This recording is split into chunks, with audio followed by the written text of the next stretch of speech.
दोस्तांनो, PM किसान सन्मान निधी योजनेची 21वी किस्त 19 नोव्हेंबरला पाठवली गेली। देशातील कोट्यवधी शेतकऱ्यांच्या खात्यात पैसा जमा झाला, पण अजूनही लाखो कोट्यवधी शेतकऱ्यांच्या खात्यात पैसे पोहोचलेले नाहीत। सोशल मीडियावर कमेंट्स वाचा, स्टेटस तपासा किंवा आपल्या गावात लोकांशी बोला, सगळीकडे एकच प्रश्न ऐकायला मिळतो, साहेब आम्ही लीगल शेतकरी आहोत, तरी आमच्या खात्यात पैसा का आला नाही? तर आता हे समजून घ्या, तुमचे पैसे येणार का नाही, आणि जर येणार असतील तर कधी येणार? आज आपल्याला दोन मुख्य क्रायटेरिया समजून घ्यायचे आहेत। हे दोन क्रायटेरिया पूर्ण करणाऱ्या शेतकऱ्यांचे पैसे 100% येणार आहेत। एक, स्टेटसमध्ये 3 गोष्टी बरोबर असणं आवश्यक। पीएम किसानच्या स्टेटसमध्ये 3 गोष्टी महत्त्वाच्या असतात: लँड सीडिंग येस, ई-KYC yes, account and NPCI link up yes. जर या तीनही गोष्टी तुमच्या स्टेटसमध्ये येस दिसत असतील आणि स्टेटसमध्ये FTO जनरेटेड किंवा वेटिंग फॉर अप्रूव्हल असे आधी दिसत असले तरी तुमच्या खात्यात पैसे आले नसतील, तर खात्री बाळगा, तुमची किस्त उशिरानं पण नक्कीच येणार आहे। हे पैसे नोव्हेंबरच्या शेवटी किंवा डिसेंबरमध्ये कधीही जमा होऊ शकतात। यावेळी पीएम किसान पोर्टलवर काही तांत्रिक अडचणी आल्या होत्या, म्हणून FTO जनरेट झाल्यानंतरही अनेकांचे पैसे खात्यावर पोहोचले नाहीत, पण ही तात्पुरती समस्या आहे। 2, इलिजिबिलिटी सेक्शन तुमच्या ॲप्लिकेशन स्टेटसमध्ये दिसत नसेल।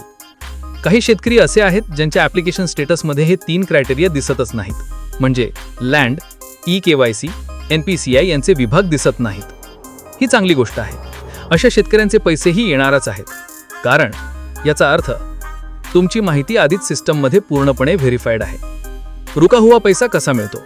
अनेक शेतकऱ्यांच्या किस्त काही काळ येत नाहीत, कारण त्यांच्या ॲप्लिकेशनमध्ये छोटासा दोष नंतर दिसतो, पण जेव्हा तो दोष दुरुस्त केला जातो तेव्हा शासन तुमच्या सर्व थकीत किस्ता एकाच वेळी पाठवते।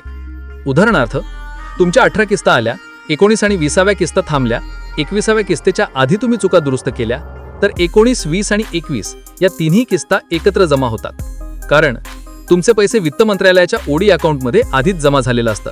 ते पैसे तिथेच तुमची वाट बघत असतात। तुमचे ॲप्लिकेशन दुरुस्त झाले की ते थेट तुमच्या खात्यात पाठवले जातात। शेतकऱ्यांची मोठी चूक: बहुतांश शेतकरी वर्षातून 4 महिन्यातून एकदा स्टेटस पाहतात, किस्त येण्याच्या आधी। बाकी वेळ ते स्टेटस तपासतच नाहीत, आणि हा सर्वात मोठा धोका आहे, कारण पोर्टलवर कधी कोणती त्रुटी दाखवायची ते सांगता येत नाही। जर तुम्ही त्रुटी वेळेवर दुरुस्त केली नाही तर तुमची किस्त थेट रोखली जाते। महत्त्वाचा सल्ला: आपला स्टेटस दर महिन्याला एकदा तरी तपासा।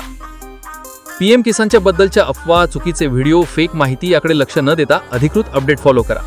कृषी मंत्रालयाकडून दर महिन्याला काही ना काहीतरी बदल केले जात आहेत, त्यामुळे सतत अपडेट राहणे आवश्यक आहे।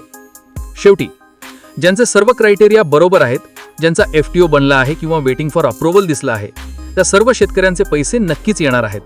थोडा विलंब आहे बस। पैसे नोव्हेंबरच्या शेवटी किंवा डिसेंबरमध्ये तुमच्या अकाउंटमध्ये जमा केले जातील।